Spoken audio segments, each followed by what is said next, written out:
belajar dari kesalahan. Nah, bilang belajar dari kesalahan itu kayak tadi misalnya orang kasih kita kritik, kayak cuma kita dengerin doang, tapi gak kita lakukan, kan sama aja gitu kayak. Misalnya bikin handphone ini, lagi-lagi kayak handphone ya, misalnya handphone ini bilang untuk harga segini spesifikasinya terlalu rendah gitu loh.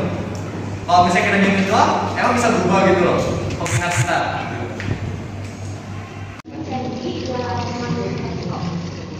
Lalu yang kedua ini mempromosikan produk atau proyek bisnis dengan baik ya. Nah, bagaimana cara kita bisa mempromosikan produk atau proyek kita dengan baik? Nah, tentunya dengan sekarang ini kan teknologi udah lebih canggih. Kita bisa promosikan lewat sosial media, lalu kita bisa promosikan bagi flyer, mungkin ke orang-orang terdekat atau orang-orang yang kita kenal gitu ya. Jadi intinya coba berusaha lah. Terus yang terakhir ada kita kemampuan untuk bekerja dalam suatu kelompok. Nah, ketika bisnis kita sudah berkembang, tentunya kita akan bekerja bersama dengan orang-orang lain dan mempunyai suatu kelompok ya. Skoptisme itu kita bisa recruit gak sih sebagai orang Indonesia gitu? Gimana kan? Apa bisa recruit? Maksudnya kita bisa membuat produk Indonesia yang bahkan lebih sukses secara internasional. Bisa. Nah, tentunya kita pasti bisa dengan kata kalian. Banyak wirausahawan yang bahkan seusia kita udah bisa sukses gitu. Nah, pastinya ada strategi yang mereka pakai untuk membuat pemasaran itu lebih menarik dan sukses ke bahkan go internasional. Nah, sekarang kita dari kelompok itu akan mengupas tuntas 4 poin utama yang akan kami sampaikan kepada audiens kalian. 4 poin itu adalah pertama definisi, kedua manfaat, ketiga jenis, dan terakhir adalah cara efektif yang bisa kita lakukan. Untuk definisi pada definisi dari strategi pemasaran adalah cara bagaimana kita mengenalkan dan memasarkan produk kita baik berupa barang atau jasa kepada klien kita. Nah, kenapa kita harus melakukan strategi pemasaran? Karena dengan strategi pemasaran kita dapat melipat gandakan keuntungan. Misalnya nih si A ini 10 gitu ya, yang berarti customer 10 dengan kita strategi pemasaran kita dapat customer 20, 30 sehingga keuntungan yang kita dapat jadi lebih banyak.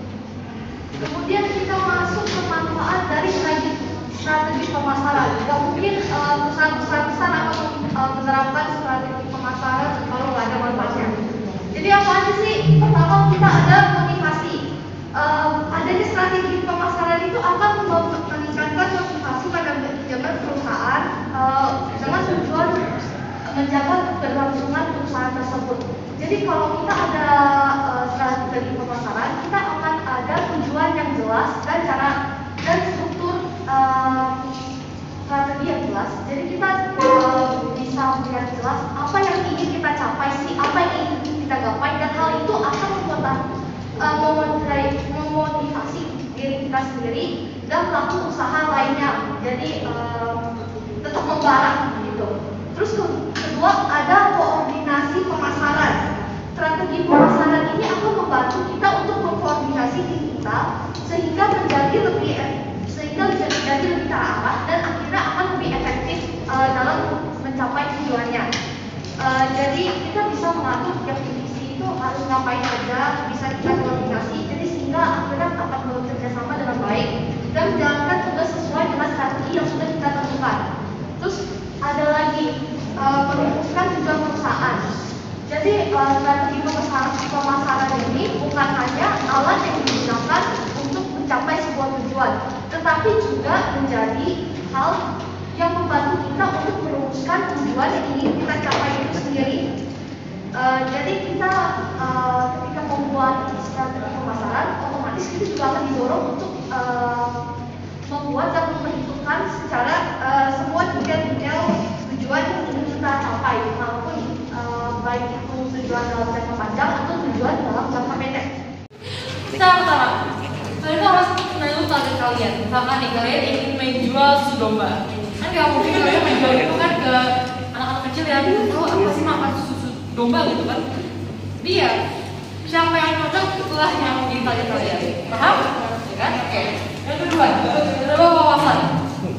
Kalian jangan terpaku dengan hanya memproduksi dan menjual dengan uang itu terlalu kecil wawasannya. kalian tuh harus lebih explore lagi wawasan-wawasan kira-kira ya untuk para wirausahawan gitu. Kalian itu sangat berguna banget. Nah, terus yang ketiga ini adalah curriculum marketing. Kalian pilih, kalian mau berjual barang kalian itu gimana? Mungkin nih kalian menjual bawang merah bersih di pasar. Kan nggak mungkin kalian menjual bawang itu kan di mall kan, mungkin di satu toko dijual bawang merah kan itu nggak mungkin. Jadi kalian sesuaikan lah, kalau kalian jualnya skincare, kalian mesti cari-cari nih, misalkan anak muda perempuan sukanya apa, suka ke mall, online shop, jadi kalian sesuaikan lagi dengan barang yang mau kalian jual. Terus membuat website, ini semua hal basic banget ya. Untuk di era sekarang ini tuh membuat website untuk usaha itu sangatlah hal basic. Ya kalian itu buatlah website, karena zaman sekarang itu untuk membuat usaha itu emang sekarang udah harus banget ya buat website. Karena kalau misalnya dari kalian bisa buat website ya itu mungkin agak sedikit ketinggalan zaman lah gitu ya. Lalu petakan customer journey, nih ya. Kalian itu harus yang namanya ini apa ya? Jadi misalnya nih, kalian ini adalah seorang seller asuransi, ya, asuransi gitu. Misalkan kalian ini melihat customer kalian ini tuh dulu tuh dia rajin banget asuransi, gitu kan? Nah kalian boleh tuh mencari celah-celah, oh asuransi, jadi ini orang ini dia karena dia sering membeli asuransi, jadi itu dia tipe orang yang sangat menjaga kesehatan. Nah kalian jualah susu domba. Nah salah satu triknya ya, ini kalian lihat dulu nih. Dulu ini customer kalian itu sukanya apa sih? Mungkin sukanya make up, kalian jualan nih produk make up. Nah, jangan yang merkuri ya itu. Jangan merkuri itu ilegal. Itu ilegal. Sesuaikan lah dengan apa ya, histori dari customer kalian gitu. Lalu ada yang namanya membuat target analisis. Nah ini tuh gini, kalian itu harus punya target kan. Setiap usaha itu harus ada targetnya. Misalkan kalian ingin minimal menjual susu domba ini 1 botol per hari gitu kan. Nah, harus targetin. Misalkan mau kayak gimana pun caranya kalian harus menjual ini habis semua. Targetnya untuk mungkin bulan ini omset segini, ya harus gitu. Jadi jangan terlalu menyepelekan target lah gitu sebenarnya. Lalu terakhir itu ada social media digital marketing. Nah ini hal basic lagi, karena di era sekarang ini kalian itu nggak boleh ketinggalan marketing itu, jangan ketinggalan era, jangan ketinggalan zaman. Kalian harus sesuaikan dengan apa yang lagi happening, kalian pakailah itu menjadi sebuah kesempatan untuk membuat usaha gitu kan. Misalkan ya tahu sendiri gimana ya, cara membuat website, terus promosinya ke Instagram, mungkin endorse influencer dan lain sebagainya.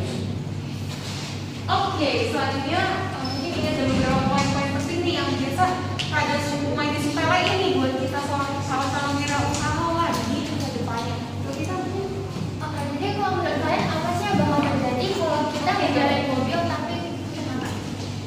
Mati loh. Yang Makanya nanti sama kayak strategi pemasaran, strategi pemasaran akan itu seperti mengendari mobil tanpa buka mata gitu.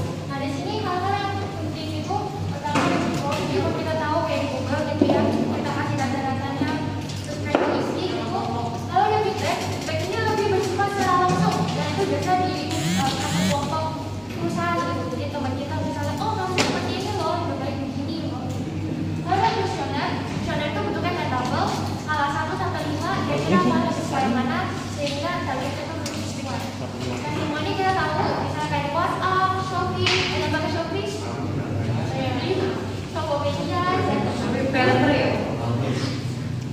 untuk yang terakhir ada interview itu mungkin secara sengaja misalnya saya juga spesialin tentang produk-produk apa sih yang dilakukan sesuai.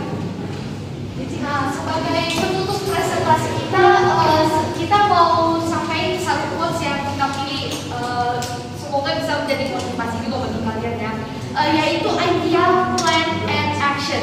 Jadi idea, pertama, semua usaha itu pasti berawal dari sebuah ide, sebuah konsep yang unik. Nah, lalu sebuah ide atau konsep yang kita miliki ini kita akan kemudian kembangkan jadi sebuah rencana. Jadi misalkan saya ada ide untuk membuat sebuah face cam.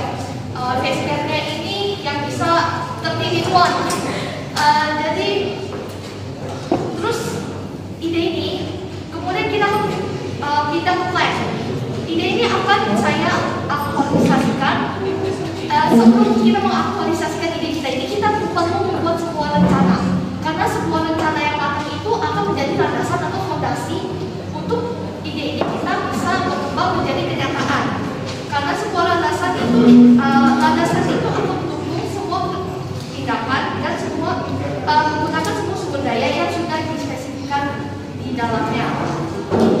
Kemudian action, karena ide atau rencana tanpa aksi itu hanya omong kosong. Kita nggak akan bisa membuat sebuah produk muncul hanya dengan ide atau rencana. Kita harus melakukan kegiatan untuk kita harus beraksi agar ide itu akan menjadi sebuah kenyataan. Oke, jadi ini kuncinya ya guys, itu ada